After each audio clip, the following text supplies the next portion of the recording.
నమస్తే welcome to 6 TV నేను Radhika bulletin updates చూద్దాం తెలంగాణలో సంచలనంగా మారిన కాళేశ్వరం ప్రాజెక్ట్ అవకతవకలపై అప్పటి ఆర్థిక మంత్రి ప్రస్తుత బీజేపీ ఎంపీ ఈటెల రాజేందర్ను జస్టిస్ పివి ఘోష్ కమిషన్ విచారించింది.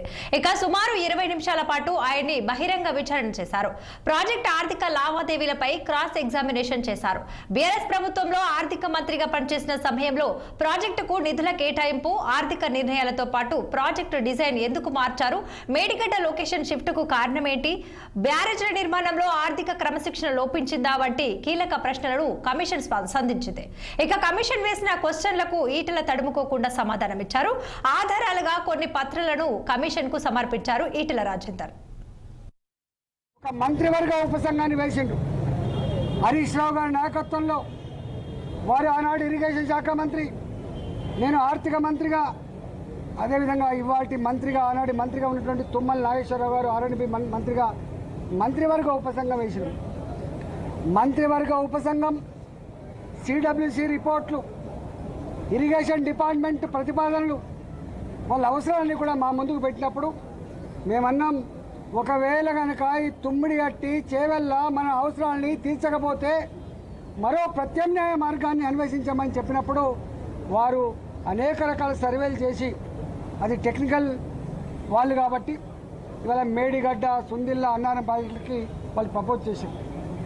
ఆనాడు ఆ ప్రాజెక్ట్ కాస్ట్ 63,000 కోట్లు అని చెప్పి వాళ్ళు అంచనా వేశారు. ఆ తదుపరి అనేక పరిణామాలు, అనేక జిల్లాల్లో వచ్చిన డిమాండ్లు, ఇంకా అనేక కొత్త ఏరియాకు నీళ్ళు ఇవ్వాలన్నటువంటి రైతుల ఆక్రందనలు, ఉన్న ఇరిగేటెడ్ ఏరియాకు స్టెబిలైజ్ చేయాలన్నటువంటి నిర్ణయాలు, అనేక రకాల నిర్ణయాల వల్ల అది 82,000 కోట్లకు పోయినమాట వాస్తవం. ఆ తదుపరి ఏం జరిగింది మాకు సంబంధం లేదు. ఇక్కడ మమ్మల్ని అడిగిన ప్రశ్న ఏంటంటే, మీరు ఆర్థిక మంత్రిగా ఉన్నారు కదా, ఈ డిజైన్లతో, ఈ కన్స్ట్రక్షన్తో, ఈ టెక్నికల్ ఆస్పెక్ట్తో మీకు సంబంధం ఉందా అని చెప్పి అడిగారు. మాకు ఏమీ సంబంధం ఉండదు.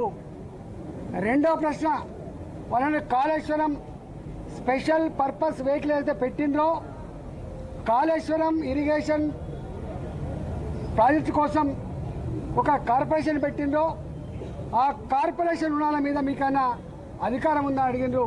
కానీ కార్పొరేషన్ మీద ఆర్థిక డిపార్ట్మెంట్కి, ఆర్థిక మంత్రికి ఏం సంబంధం లేదు. వాళ్ళు ఆనాడు ప్రాజెక్ట్ రిపోర్టు బ్యాంకులకు సబ్మిట్ చేసిండ్రు, డబ్బులు తెచ్చుకున్నారు, వాళ్ళే ఖర్చు పెట్టుకుని తప్ప మాకు సంబంధం లేదు.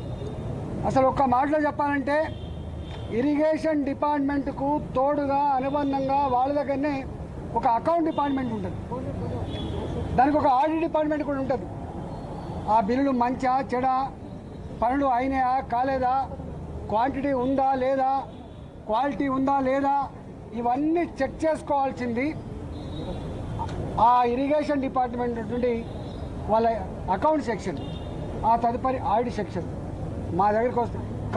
కాళేశ్వరం కార్పొరేషన్ కింద ఏ డబ్బులైతే ఉండనో వాళ్ళే నేరుగా పే చేసుకునే మాకు సంబంధం లేదు. కాళేశ్వరం ప్రాజెక్టు సమాచారం అంతా కేసీఆర్, హరీష్ రావు వద్దే ఉందని ఈటెల రాజేందర్ తెలిపారు. ఇక ఇందులో ఆర్థిక శాఖ పాత్ర పెద్దగా లేదని చెప్పారు. ప్రాజెక్టులో తానేమీ చేయలేదని, తన దగ్గర ఏమీ లేదని వివరించారు. ఇక ప్రాజెక్టు డిజైనింగ్ కోసం కేబినెట్ సబ్ కమిటీని కేసీఆర్ ఏర్పాటు చేశారని చెప్పుకొచ్చారు.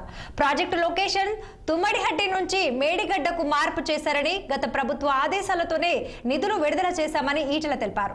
ఇక కేబినెట్ నిర్ణయం మేరకే ఆనకట్టల నిర్మాణం జరిగిందన్నారు ఎంపీ ఈటెల రాజేందర్. తాను ఎప్పుడూ సొంత నిర్ణయాలు తీసుకోలేదని, టెక్నికల్ అంశాల గురించి తనకు తెలియదని వెల్లడించారు ఈటెల.